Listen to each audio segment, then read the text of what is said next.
Bismillahirrahmanirrahim. Assalamualaikum warahmatullahi wabarakatuh.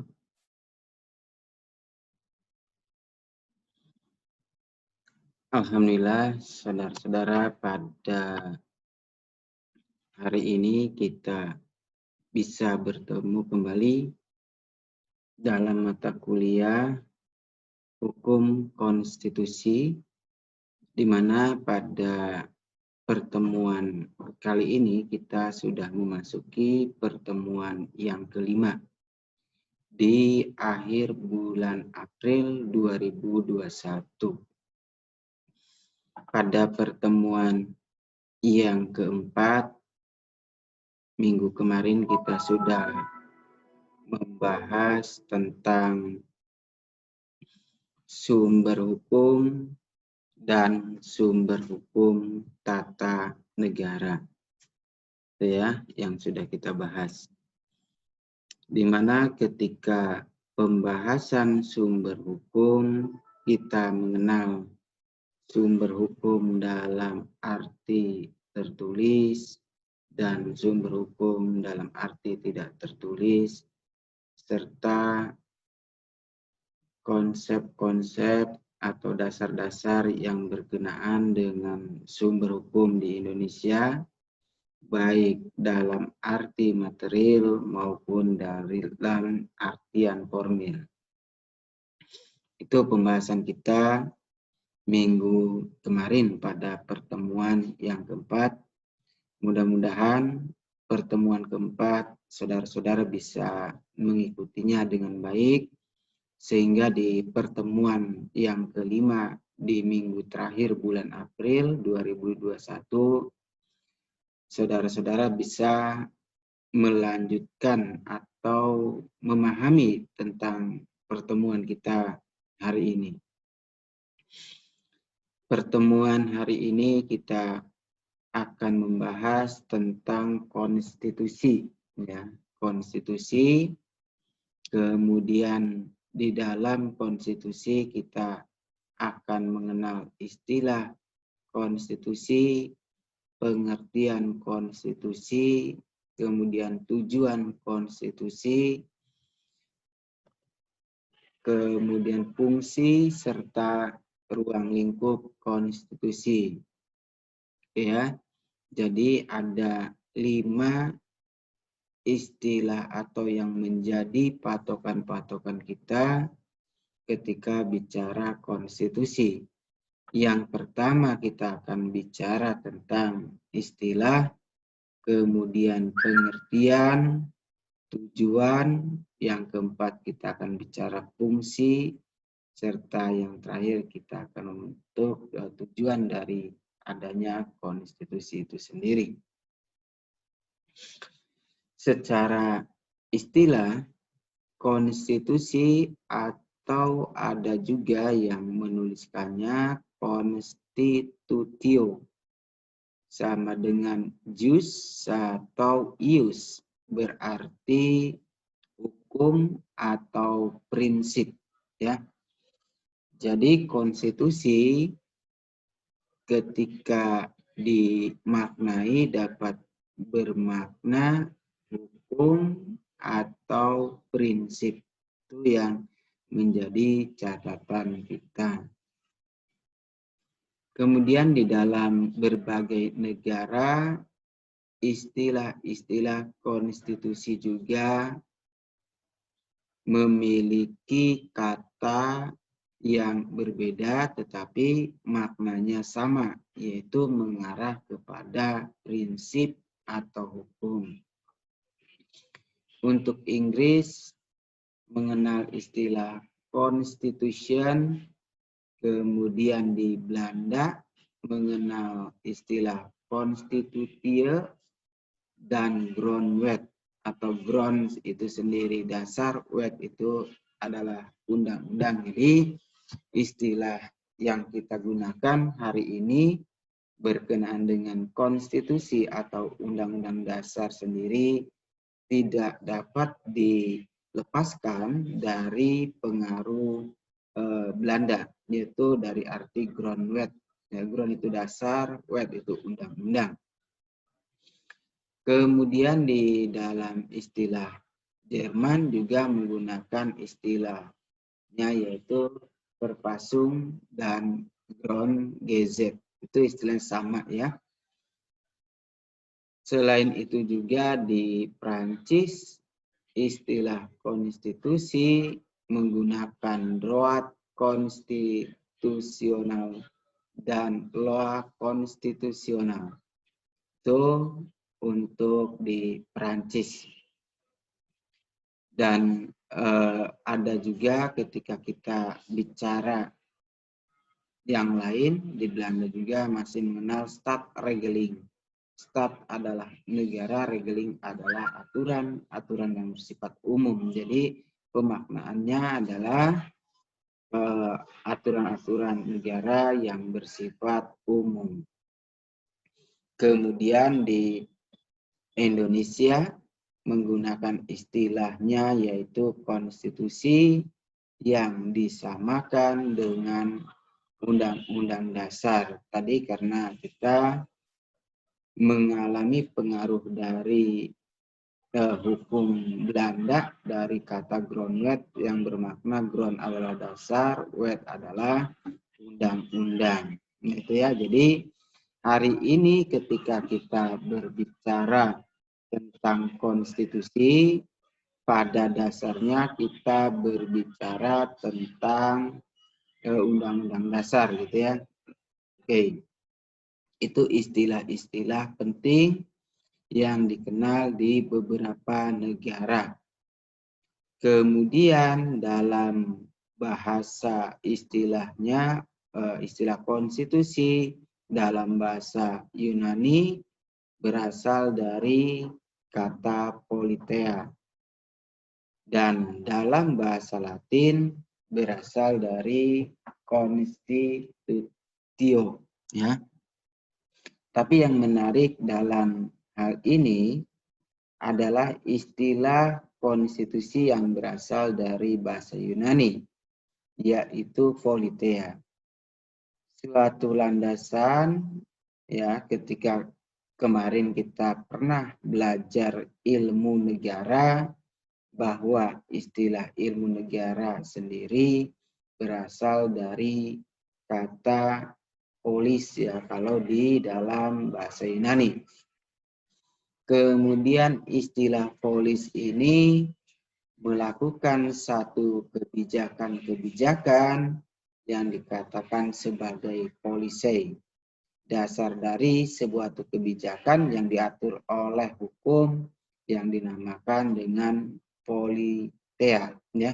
Jadi politeia itu mendekati makna konstitusi ketika disandingkan dengan bahasa Latin.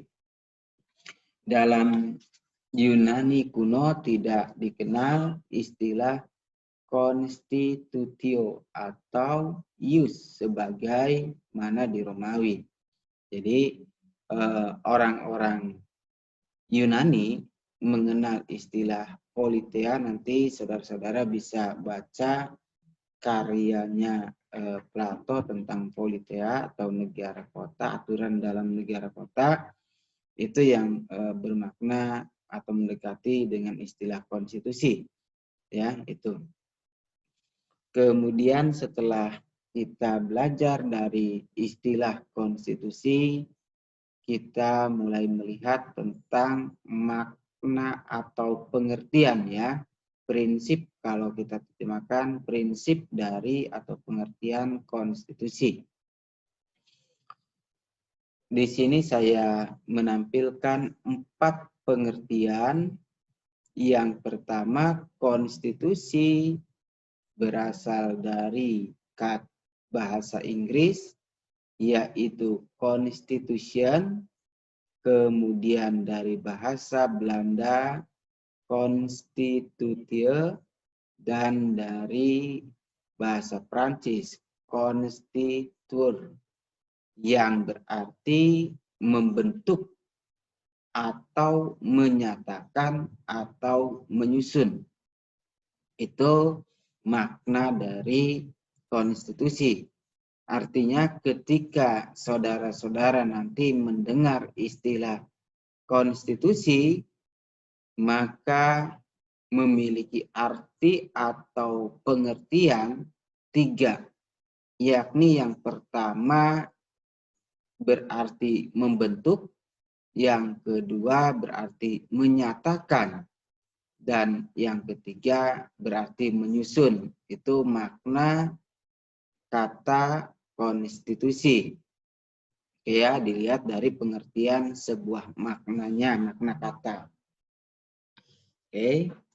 Kemudian kita melihat pengertian yang kedua, kita melihat dalam bahasa Indonesia seperti apa pengertian konstitusi itu. Dalam bahasa Indonesia sendiri, konstitusi diterjemahkan atau artinya sama dengan undang-undang dasar. Nah, ini sangat berkorelasi dengan istilah grondwet, ya. Grondwet di bahasa Belanda yang sama artinya adalah dasar dari sebuah undang-undang. Oke ya, itu. Kemudian pengertian yang ketiga, konstitusi menurut makna katanya berarti dasar susunan suatu badan politik yang disebut sebagai negara. Oke, yaitu jadi ketika kita menghubungkan makna konstitusi yang berarti adalah dasar susunan suatu badan politik yang disebut negara. Oke ya. Jadi aturan-aturan yang berkenaan dengan politik untuk sebuah negara. Nah, konstitusi dalam makna kata ini bertumpu kepada tiga hal, yaitu lembaga yudikatif, lembaga eksekutif, dan lembaga legislatif. Itu yang menjadi tumpuan susunan badan politik yang disebut negara yang berkorelasi dengan kekuasaan negara. Ya, jadi ketika kita berbicara di dalam ilmu negara, ada unsur negara yang salah satunya adalah pemerintahan yang berdaulat. Kalau berpaham pada konstitusi, berarti pemerintahan berdaulat berdasarkan konstitusi dan adanya salah satunya susunan suatu badan politik yang hari ini sering dinamakan sebagai trias politika ala Montesquieu, ataupun nanti tiga badan versi John Locke. Nah, itu akan berbeda. Oke ya. Kemudian makna yang keempat, pengertian dalam hal ini, bahwa konstitusi menggambarkan seluruh sistem ketatanegaraan suatu negara yang berupa kumpulan peraturan yang membentuk, memerintah, dan mengatur negara, baik yang tertulis maupun tidak. Ya. Jadi dalam pengertian yang keempat ini, pengertian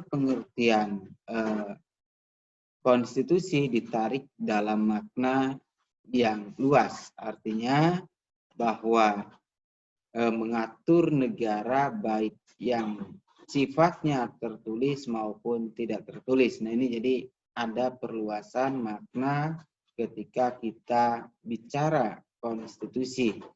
Kalau mungkin ketika pengertian yang ketiga dalam bahasa Indonesia, arti dari konstitusi adalah undang-undang dasar, tetapi dalam makna atau pengertian yang keempat, bahwa konstitusi bukan hanya suatu piagam ataupun aturan-aturan yang dibuat secara tertulis.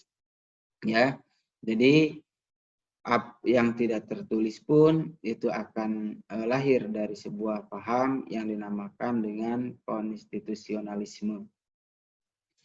Itulah saudara-saudara, pengertian tentang konstitusi yang ditampilkan yaitu ada 4 ya.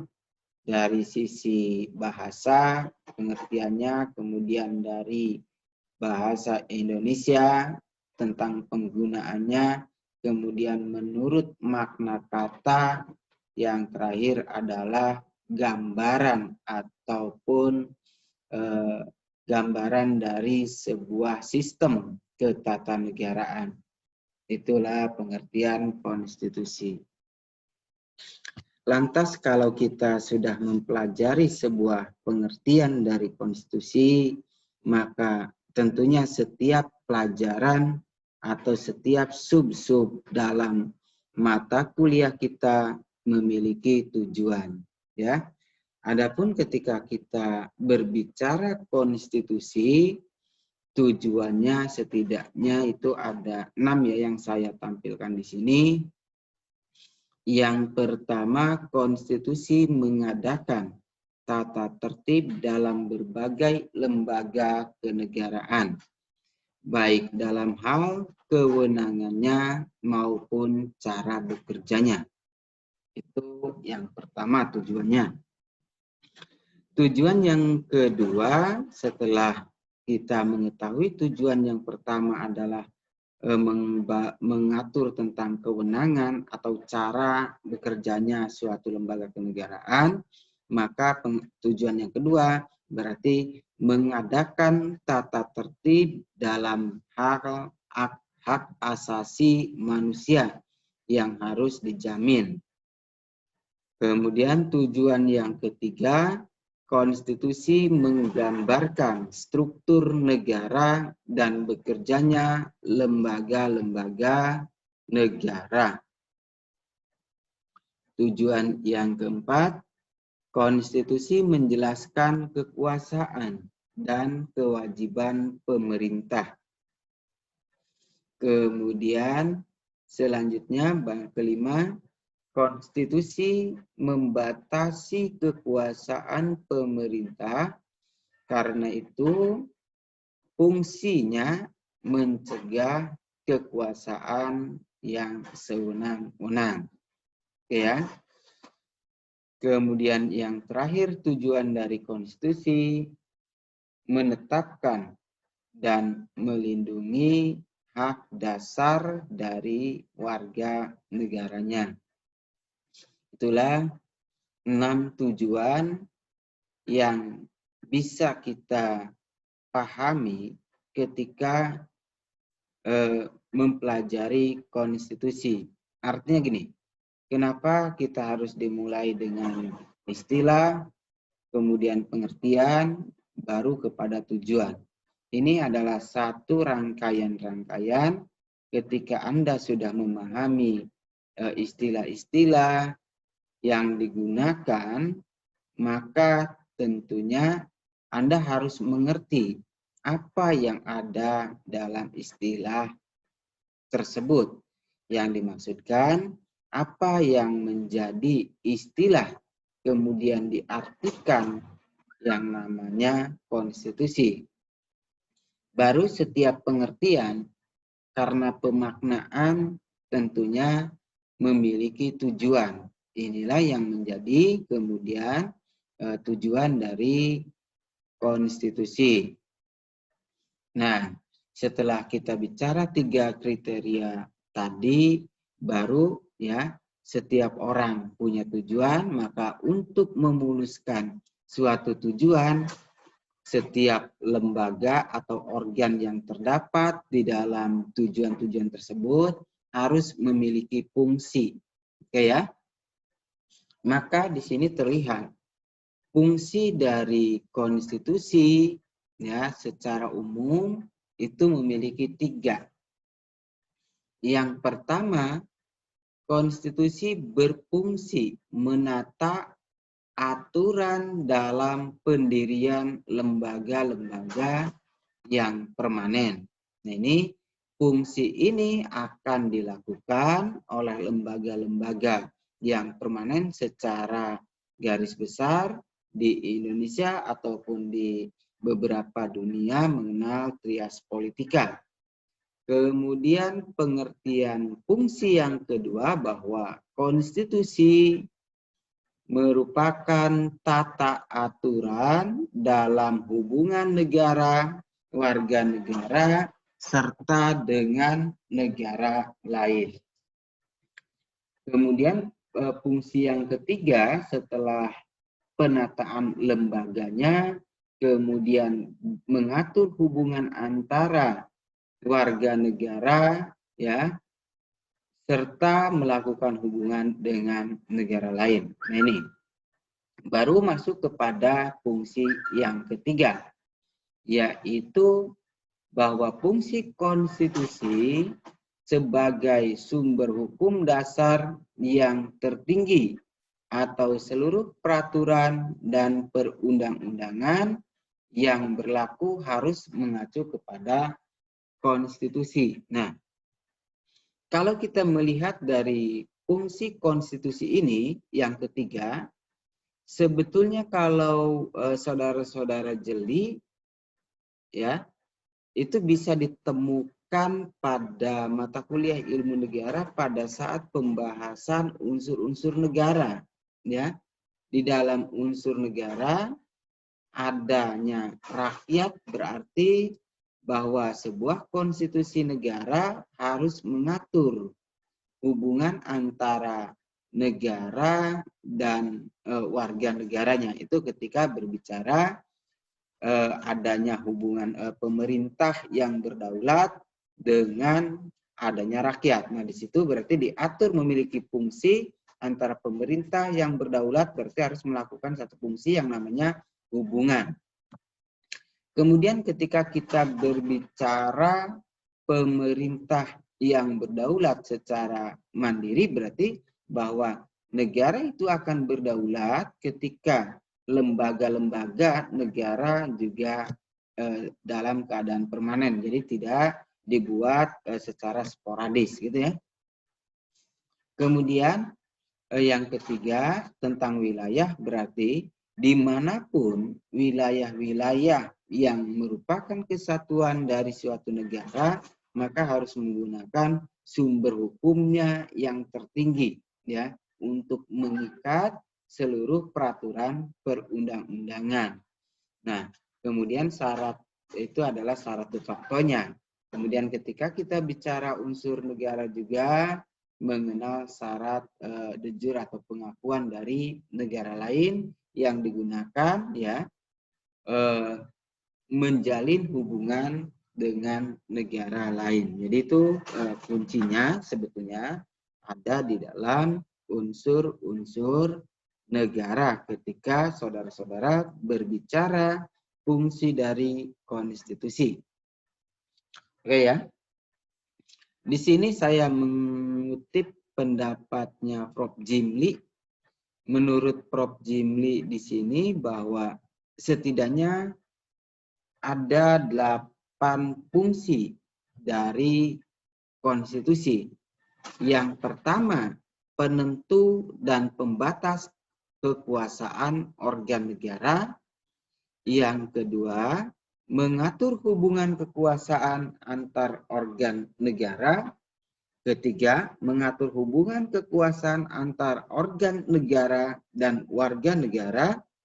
Keempat, pemberi atau sumber legitimasi terhadap kekuasaan negara atau kegiatan penyelenggaraan negara. Kelima, penyalur atau pengalih kekuasaan dari sumber kekuasaan asli kepada organ negara. Keenam, simbol sebagai pemersatu bangsa. 7, sarana pengendali sosial. Dan yang kedelapan menurut Prof. Jimli, sarana rekayasa dan pembaharuan masyarakat. Nah, fungsi-fungsi konstitusi yang diungkapkan oleh Prof. Jimli ini, kalau Anda jeli juga, ini sebetulnya sudah kita bahas secara tidak langsung yang berkenaan dengan pertemuan yang ketiga. Karena pada pertemuan yang ketiga, kita membahas tentang objek kajian hukum tata negara. Nah, jadi jelas ketika apa yang dikatakan oleh Prof. Jimmy, inilah yang merupakan objek kajian hukum tata negara, ya. Mirip dengan objek kajian tata negara, walaupun nanti ketika bicara objek kajian hukum tata negara pada kemarin pertemuan ketiga, saya sudah jelaskan itu lebih luas dibandingkan karena Prof. Jimmy lebih fokusnya pada fungsi konstitusinya. Kemudian kita sudah mengetahui ya istilah, pengertian, tujuan, dan fungsinya. Lantas ada nggak batasan-batasan yang dinamakan sebagai ruang lingkup? Ya, jadi di sini ketika kita berbicara ruang lingkup konstitusi, ada 4 pemaknaan atau ruang lingkupnya mencakup 4.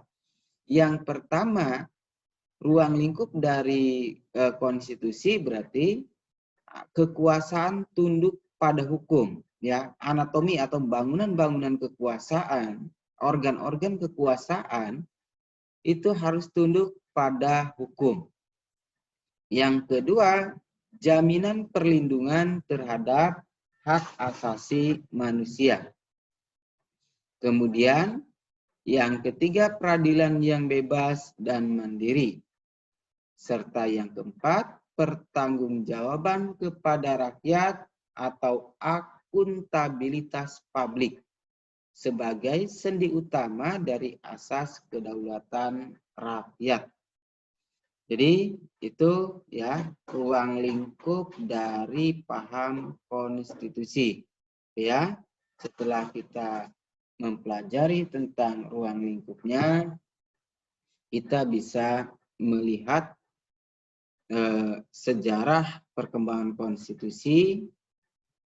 Jadi saya ingin tadi sudah diterangkan ruang lingkup ya, karena dari sejarah akan menarik pada ruang lingkupnya.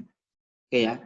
Jadi secara etimologis antara kata konstitusi, konstitusional, dan konstitusionalisme pada dasarnya memiliki arti yang sama.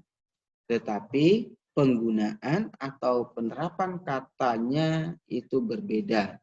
Konstitusi adalah segala ketentuan dan aturan mengenai ketatanegaraan, ya.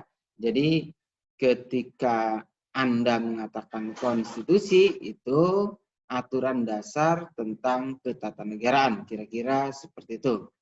Kemudian undang-undang atau undang-undang dasar dari suatu negara. Sedangkan konstitusionalisme suatu paham mengenai pembatasan kekuasaan dan jaminan hak asasi manusia atau hak rakyatnya melalui konstitusi, ya. Nah, jadi kalau konstitusional berarti suatu perbuatan itu sesuai dengan aturan-aturan yang ada di dalam konstitusinya. Dalam berbagai disiplin ilmu, hukum tata negara maupun ilmu politik, kajian tentang ruang lingkup, ya. Jadi ternyata kajian ruang lingkup tentang konstitusi bukan hanya dipelajari oleh hukum tata negara, tetapi di dalam ilmu politik juga dipelajari ya di Fakultas Sosial dan Ilmu Politik. Oke, coba kita lihat sejarah perkembangan konstitusi. Nanti pokok sejarah ini sebetulnya akan menjadi pembahasan tersendiri ketika kita masuk kepada sejarah Indonesianya.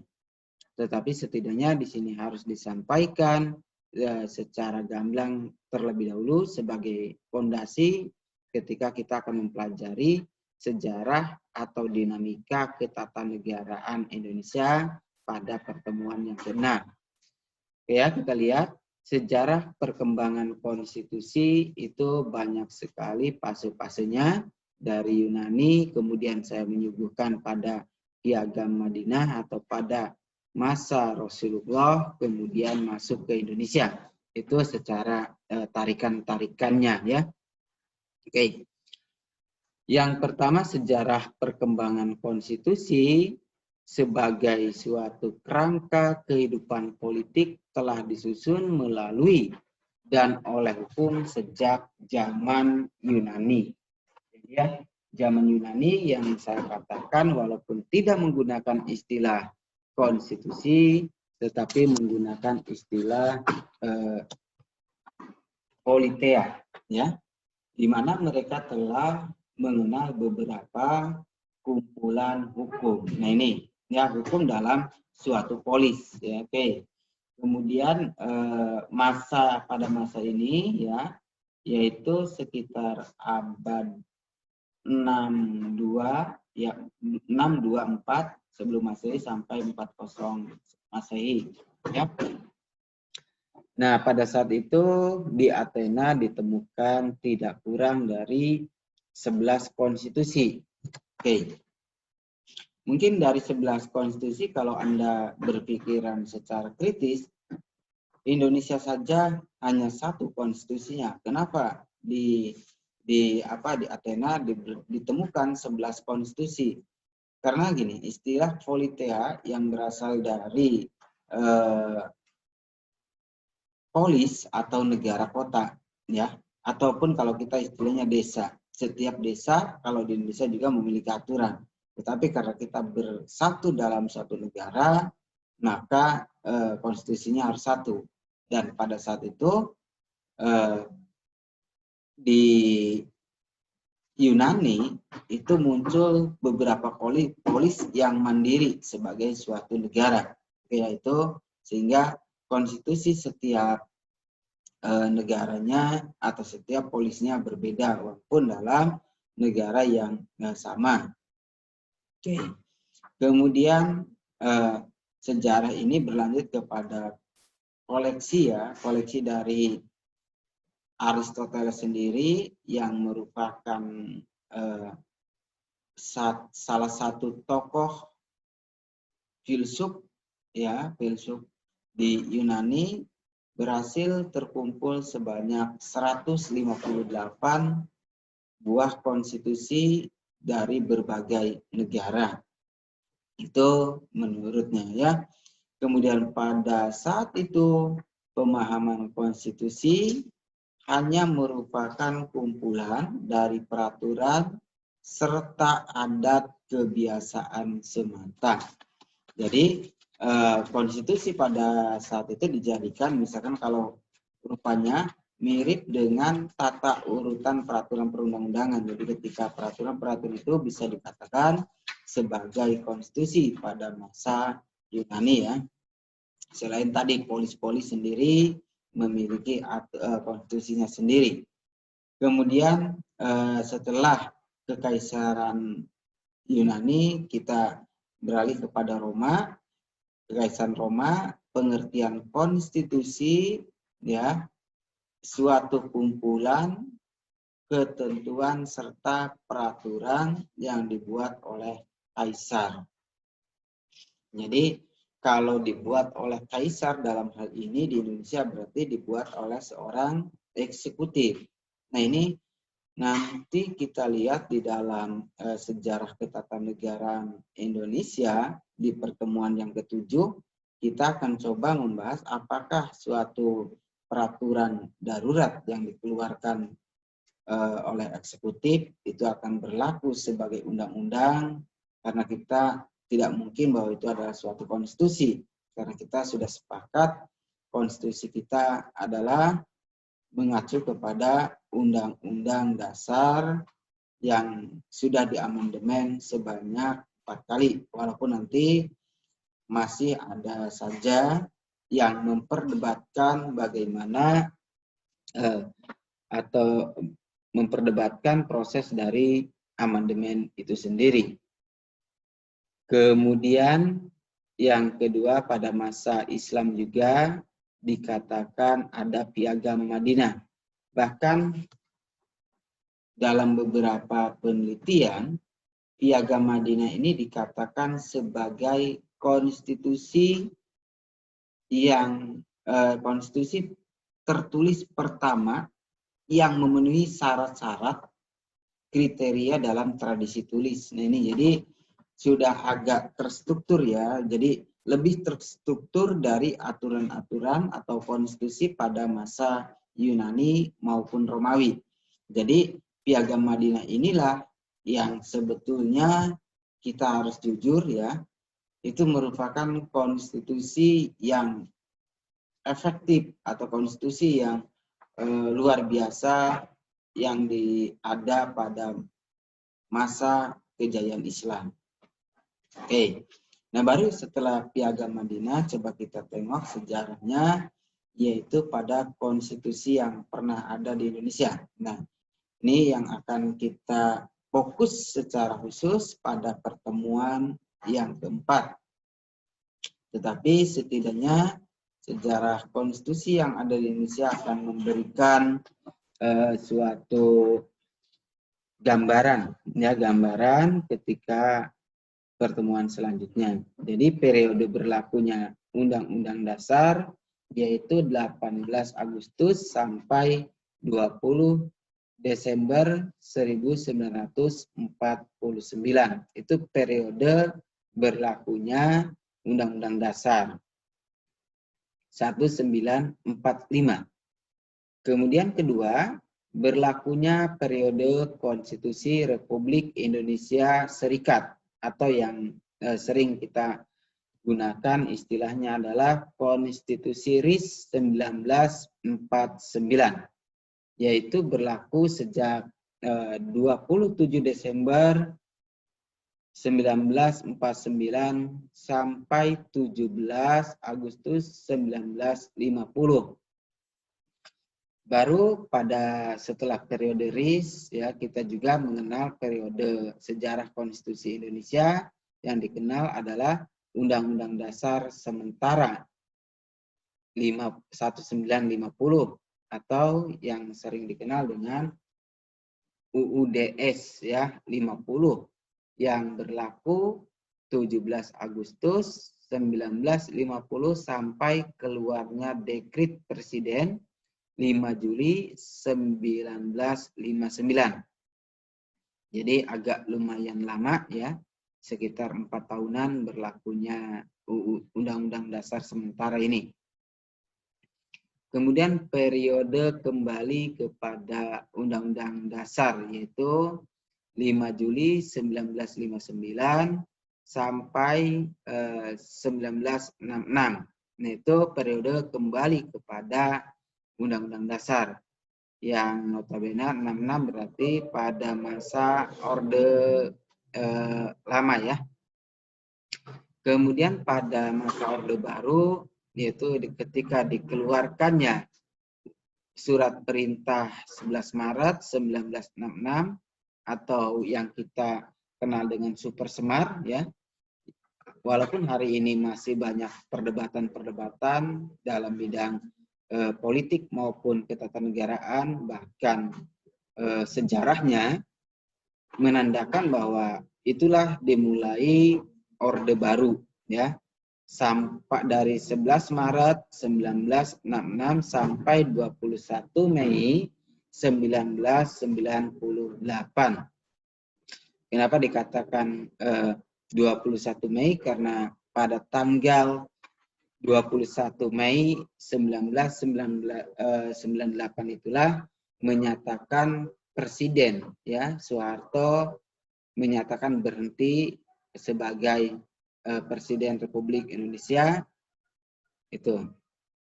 Kemudian berlaku amandemen. Nah ini amandemen itu sangat cepat sekali ya. Ada masa transisi 2198 sampai 19 Oktober 99. Kemudian dilanjutkan periode Undang-Undang Amandemen ya. Pertama itu 21 Oktober sampai ada lagi sampai 2000 ini nanti kita tayangkan dalam bagaimana pemerintahan negara pasca amandemen. Nah, itu yang akan kita bahas sampai sekarang ya. Kemudian melihat dari konstitusi itu sebetulnya tidak terlepas dari pengaruh ya, pengaruh sistem hukum yang saat itu mempengaruhi dunia, yakni sistem hukum civil law dan common law. Ya, ini sekedar mengingatkan karena nanti juga dalam beberapa mata kuliah lain akan selalu disinggung sistem hukum common law. Tapi ketika hari ini kita membahas tentang konstitusi, tentunya akan memberikan inspirasi tentang konstitusi yang tertulis maupun konstitusi yang tidak tertulis. Yakni karakter dari civil law atau pengertian civil law, sistem yang dianut oleh negara Eropa kontinental yang didasarkan atas hukum Romawi. Nah, jadi sangat jelas sekali warisan-warisan Barat yang tidak bisa kita bantah, yaitu adalah sistem hukum Romawi. Jadi ketika kita bicara Barat, berarti hari ini bicara tentang sistem hukum civil law itu sebagai warisan yang Barat yang sangat terkenal ya. Kemudian dilihat dari bentuknya, sumber hukum dalam arti formal yakni sistem hukum civil law berupa peraturan perundang-undangan. Nah, ini yang menunjukkan karakter hierarkis ya. Hierarkisnya yang lebih utama juga mengenal suatu jurisprudensi. Nah, itu.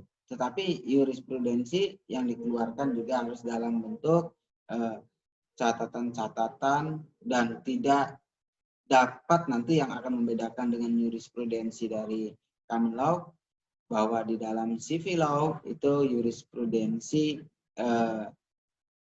aturan putusan pengadilan tidak serta-merta menjadi jurisprudensi, tapi harus ada tahap-tahap tertentu yang putusannya memang betul-betul diikuti, baru dikatakan akan menjadi suatu jurisprudensi. Ya. Kemudian negara penganut sistem civil law menempatkan konstitusi tertulis pada urutan tertinggi dalam hierarki peraturan perundang-undangan dan diikuti oleh undang-undang serta peraturan yang ada di bawahnya. Jadi sangat jelas sekali ketika melihat tata urutan peraturan perundang-undangan Indonesia yang dimulai dengan Undang-Undang Dasar, menandakan begitu besarnya pengaruh sistem hukum civil law terhadap sumber-sumber hukum formal di Indonesia. Kemarin kita sudah membahas tentang sumber-sumber hukum formal di Indonesia yang berpatokan kepada Undang-Undang Nomor 11 Tahun 2012 tentang tata urutan peraturan perundang-undangan. Nah, kita lihat kemudian perbedaannya dengan sistem hukum common law. Sistem hukum common law didasarkan pada jurisprudensi. Jadi kalau yang pertama dalam sistem hukum civil law yaitu lebih mengutamakan kepada peraturan perundang-undangannya. Tetapi pada sistem common law lebih mengutamakan pada jurisprudensinya. Nanti di mana sumber hukum dalam sistem hukum ialah putusan. Jadi putusan pengadilan itu yang akan diutamakan. Dalam sistem hukum ini peranan yang diberikan kepada seorang hakim sangat luas. Jadi nanti di sini yang akan ditemukan suatu bahwa hakim tidak boleh memutus perkara. Ya, walaupun nanti di dalam sistem civil law itu ditemukan dengan dalih tidak ada dasar hukumnya. Nah, ini dengan alasan inilah bahwa seorang hakim harus menggali nilai-nilai budaya, nilai-nilai tradisi ya di dalam masyarakat. Oke, itu yang akhirnya nanti akan melahirkan suatu sistem hukum modern. Nah ini coba kita lihat nanti saudara-saudara dengan melihat contoh negara-negara ini juga Anda bisa melihat bagaimana pengaruhnya negara yang berkarakter civil law dengan karakter common law, ya, itu mempengaruhi hukum-hukum di dunia. Coba kita lihat, ada sistem civil law system, ada Argentina, Brazil, Cina, Denmark, El Salvador, Prancis, Jerman, ya, walaupun nanti Jerman itu beberapa penelitian terbaru justru menunjukkan bahwa Jerman tidak masuk dalam kategori civil law. Justru mereka punya identitas sendiri yang berasal dari tradisi-tradisi bernegaranya. Itu untuk catatan untuk Jerman, kemudian Haiti dan Indonesia, ya.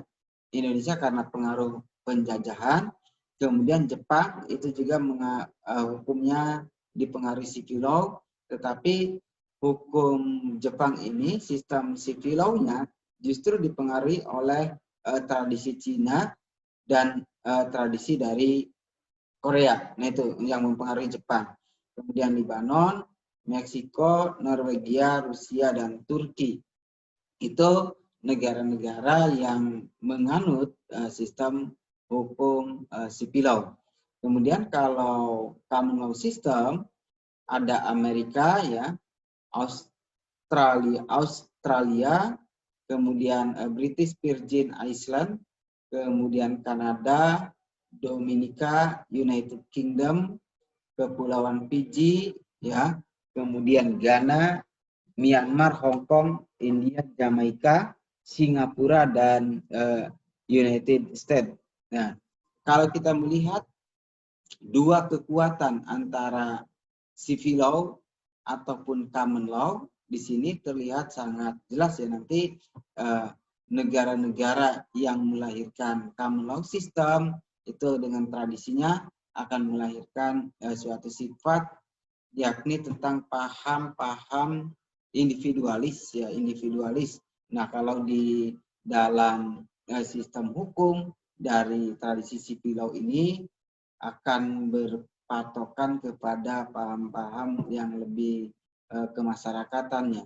Dan kalau kita nanti juga melihat bagaimana konsep dari beberapa tokoh yang berada di dalam common law system, itu akan mengarah kepada penelitian-penelitiannya lebih menyukai empiris, ya, empiris.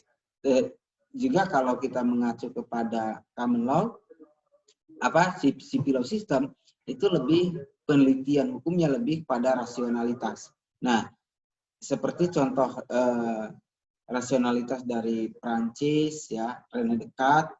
Nah, itu kan dia adalah penelitian bahwa suatu kebenaran dalam hukum itu bukan hanya, ya, jangan melihat hanya apa yang dirasakan oleh panca indera itu, yang kemudian dikenal bahwa René Descartes adalah seorang yang rasionalis, ya. Oke, itu. Kemudian kalau tipikalnya dari common law itu diwakili oleh, misalkan saya ambil salah satunya adalah John Locke, ya. John Locke di sini adalah melahirkan hak asasi manusia, kemudian juga selain itu melahirkan bagaimana arena-arena perpolitikan, dan dia akan melahirkan satu paham tentang kebebasan individu, ya. Itu karakternya. Jadi bahwa hukum itu harus bebas dan hukum itu tidak boleh ikut campur terlalu dalam aturan-aturan seorang individu. Itu, ya, jadi karakter ini yang sangat sangat kental sekali, maka akan mempengaruhi bagaimana suatu konstitusi dalam suatu negara yang memiliki karakter civil law dengan common law dalam menjalankan konstitusinya atau melakukan suatu perubahan-perubahan di dalam konstitusinya. Oke, ya. Nah, ini perbedaannya Kalau dilihat dari sistem peraturan berarti bahwa pada umumnya sistem civil law itu hukumnya bentuknya tertulis, ada pemisahan secara tegas dan jelas antara hukum publik dengan hukum privat. Ya, jelas. Ini jadi hukum publik dan hukum privat dalam sistem peraturan civil law itu jelas ya. Kemudian dalam sistem common law didominasi oleh hukum tidak tertulis atau hukum kebiasaan melalui putusan hakim. Nah ini ya, jadi di situ sebetulnya letak dari perbedaannya. Kemudian yang kedua dari sistem peraturannya, common law tidak ada pemisahan yang tegas dan jelas antara hukum publik dan hukum privat. Makanya nanti ketika nanti saudara-saudara temukan literatur-literatur juga ya, misalkan kalau literatur yang dibuat oleh hukum tata negara dari tradisi civil law, biasanya ada mata kuliah constitutional law, kemudian dipisah dengan administrative law. Nah, berbeda dengan tradisi common law, biasanya dia disatukan mata kuliahnya, yaitu constitutional law and administrative law. Nah itu, tapi walaupun tidak semuanya ya, sekarang sudah mulai terbuka baik civil law maupun common law dalam melakukan pembaruan-pembaruan di bidang mata kuliah. Kemudian selanjutnya adalah sistem peradilan.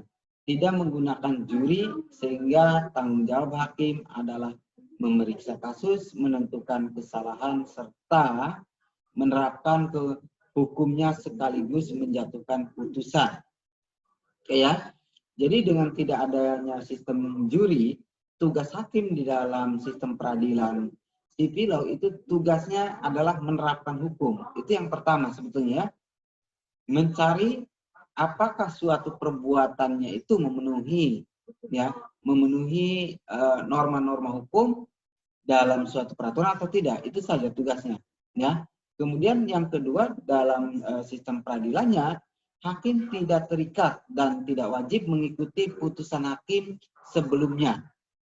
Nah, ini yang menandakan bahwa ketidakterikatan hakim di dalam sistem peradilan civil law yang menjadikan jurisprudensi bukan sebagai sumber utama dari aturan hukum, atau bahwa aturan hukumnya itu harus jelas ya, jadi konstitusinya. Nah makanya nanti ada yang mengenal konstitusi dari jurisprudensi ataupun dari tradisi-tradisi yang tertulis, itu ya, mengarahnya ke situ.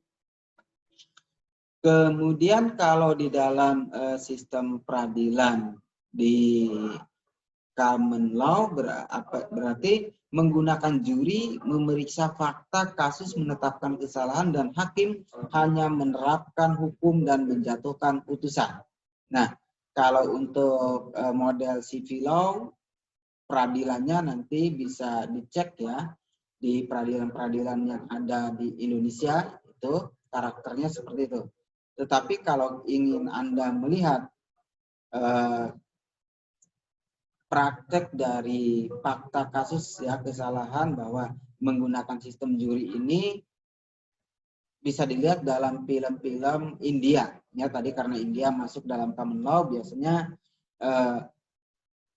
bahwa pengadilannya itu menggunakan sistem juri, jadi di situ sangat terlihat jelas. Kemudian yang kedua, bahwa hakim terikat pada putusan hakim sebelumnya dalam perkara yang sejenis melalui asas the binding of precedent. Nah ini ya, jadi hakim itu terikat oleh putusan-putusan yang sudah diputuskan oleh hakim terdahulu. Oke, coba kita lanjutkan. Ini teori konstitusi ya. Konstitusi secara teori adalah sebagai suatu kerangka kehidupan berpolitik. Oke ya. Nah ini nanti yang membedakan karakter ilmuwan hukum tata negara dengan ilmuwan politik itu terletak di sini ya. Terletaknya bahwa dia menggunakan bahwa ilmuwan politik ya itu akan mengisi kerangka yang menjadi atau suatu kerangka yang sudah diberikan oleh para ahli hukum tata negara. Nah, kita lihat di Yunani kuno. Di Yunani kuno mengenal istilah politeia dan nomoi. Politeia itu mengacu kepada aturan yang tertinggi dalam suatu polis, dan nomoi diartikan sebagai aturan-aturan yang bersifat teknisnya. Maka nanti di dalam Aristoteles itu ada karangan yang sangat bagus yang namanya Nomotheia. Nah, itu Anda bisa dipelajari di situ ya. Itu suatu aliran tersendiri. Kemudian di Romawi kuno ada Lex Regia, perjanjian antar raja dengan rakyat. Di Yunani menjadi jajahan Romawi. Kemudian lahir paham ya cari mus karena terjadi translito empiris ya, perpindahan keluar dari kekuasaan dari rakyat kepada raja yang bersifat mutlak ya. Kemudian solus publica suprema lex, prinsip legibus solutus est. Di zaman Islam tadi sudah disinggung piagam Madinah ya. Kemudian sudah dikatakan juga bahwa dianggap modern karena isinya mengandung 3 hal hakikat dari konstitusi modern: struktur negara, adanya HAM, dan adanya pengakuan tentang perbedaan atau pluralisme ya.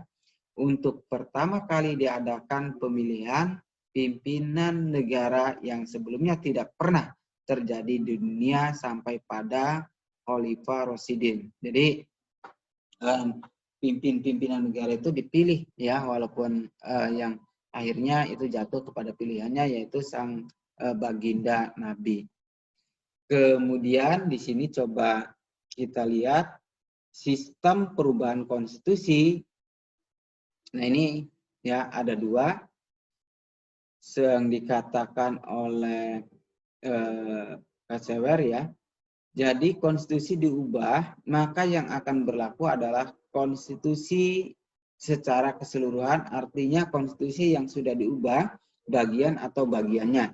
Nah ini, jadi ketika konstitusi itu dirubah, berarti semua konstitusi yang baru itu yang berlaku. Jika konstitusi dirubah, maka konstitusi asli tetap berlaku. Perubahan konstitusi tersebut merupakan amandemen. Nah ini ada kata amandemen, ada kata perubahan. Jadi nanti kita akan coba lihat ya ketika kita masuk pada pertemuan amandemen pasca ya perubahan konstitusi pasca amandemen, kita akan menjadi fokusnya di situ.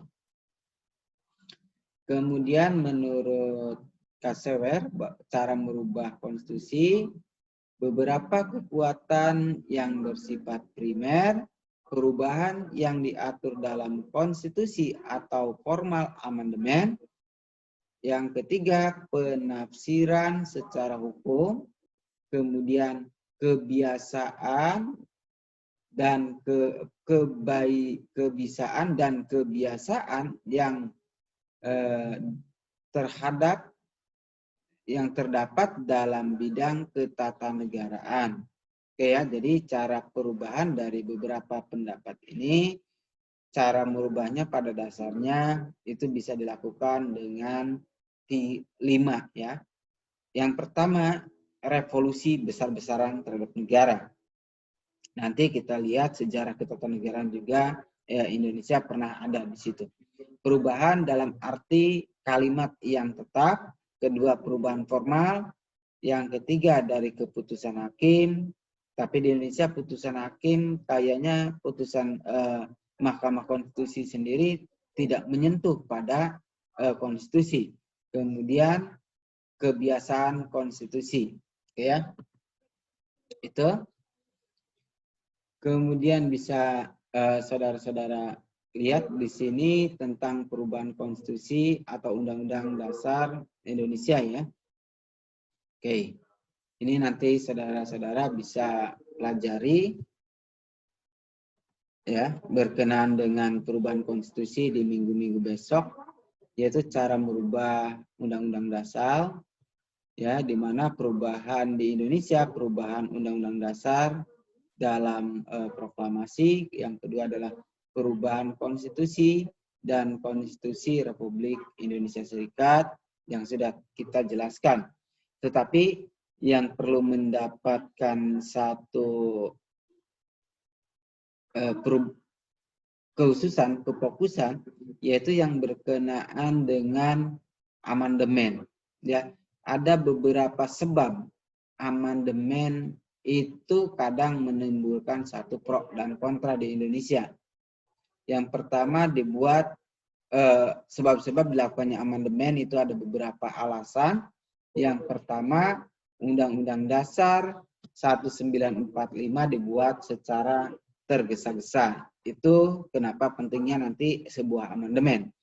Kemudian Undang-Undang Dasar 1945 ditetapkan dalam waktu 1 hari. Yang ketiga, statusnya berlaku sementara. Nanti kita cek ya tentang perjalanan di Ketatanegaraan Indonesia, apakah betul sebetulnya Undang-Undang Dasar itu belum sempurna dikatakan oleh para panding pada kita pada saat itu. Kemudian Undang-Undang Dasar 1945 tidak lengkap dan tidak sempurna. Itu nanti kita cek apakah betul Undang-Undang Dasar 1945 itu tidak memuat, ya, tidak memuat ruang lingkup dari suatu konstitusi, seperti ada perlindungan terhadap hak asasi manusia, ada organ lembaga negara, kemudian ada pengaturan kewenangan. Apakah tidak ada? Maka kita juga apakah istilah yang tidak lengkap ini atau tidak sempurna menjadi satu argumentasi yang jelas gitu ya. Kemudian yang ketiga, bahwa selanjutnya yang kelima, Undang-Undang Dasar bersifat eksekutif heavy. Apakah betul ya Undang-Undang Dasar 1945 itu yang teks asli justru membuat satu kekuasaan yang berlebih terhadap seorang presiden, ya. Kemudian Undang-Undang Dasar 1945 kenapa harus diamandemen? Dikarenakan katanya bersifat multitafsir atau ambigu, ya. Nah, kata ambigu di sini berarti ada beberapa penafsiran, karena memang ketika Undang-Undang Dasar dibuat itu tidak diberikan penafsiran, hanya versinya Supomo kalau tidak salah. Tapi nanti kita cek kembali di pertemuan besok, ya. Kemudian yang perlu juga adalah Undang-Undang Dasar terakhir, ya, ke-8, Undang-Undang Dasar 1945 perlu lebih lengkap dan lebih sempurna. Itu yang menjadi alasan. Tetapi ada titik-titik yang menurut saya ataupun oleh rekan-rekan mahasiswa itu mendapat perhatian, yaitu poin G. Perlu lengkap, perlu lebih lengkap dan lebih sempurna. Pertanyaan kita, bagaimana ketika suatu undang-undang dasar itu mengatur segalanya? Bukankah justru akan menimbulkan tafsir-tafsir baru, ya? Kemudian tidak lengkap. Nah, ini kan ada hubungannya. Statusnya sementara nanti kita cek, ya, ditetapkan dalam waktu 1 hari. Apakah ketika suatu undang-undang ditetapkan atau dibuat hanya dalam 1 hari tersebut, itu dapat dikatakan alasan amandemen itu tepat. Nah, nanti kita akan melihat bahwa setelah pasca amandemen Undang-Undang Dasar 1945, banyak pro dan kontra juga terhadap amandemen yang dilakukan dari tahun 99 sampai tahun 2000 sebanyak 4 kali. Ini sangat luar biasa dibandingkan dengan bahwa alasan amandemen dibuat secara tergesa-gesa. Sementara pada tahapan-tahapan sebelum Indonesia merdeka juga sudah ada BPUPKI, sudah ada PPKI ya. Jadi sudah ada disiapkan panitia-panitia yang diberikan tugas ya, menggodok ya, kemudian mempelajari bahan-bahan persiapan-persiapan hukum Indonesia untuk merdeka. Ini ya, jadi apakah justru amandemen yang dilakukan selama 2 tahun itu 4 kali, ini justru membuat itulah yang sebetulnya tergesa-gesa, atau yang undang-undang yang disahkan tanggal 18 Agustus sebagai konstitusi, ataukah itu juga merupakan tergesa-gesa. Demikianlah mata kuliah kita tentang konstitusi pada pertemuan yang ke-5 ya di Universitas Muhammadiyah Cirebon ini. Saya ucapkan terima kasih dan kita akan berjumpa pada dalam bahasan sejarah ketatanegaraan Indonesia atau dinamika ketatanegaraan Indonesia pada 2 pertemuan sekaligus, yaitu pertemuan ke-6 dan ke-7, karena pokok bahasanya begitu kompleks dan sangat luas ya. Maka kita split menjadi 2 pertemuan. Demikianlah mata kuliah kita, semoga saudara-saudara bisa memahami tentang perkuliahan hari ini dan bisa bermanfaat. Dan saya akhiri, wassalamualaikum warahmatullahi wabarakatuh.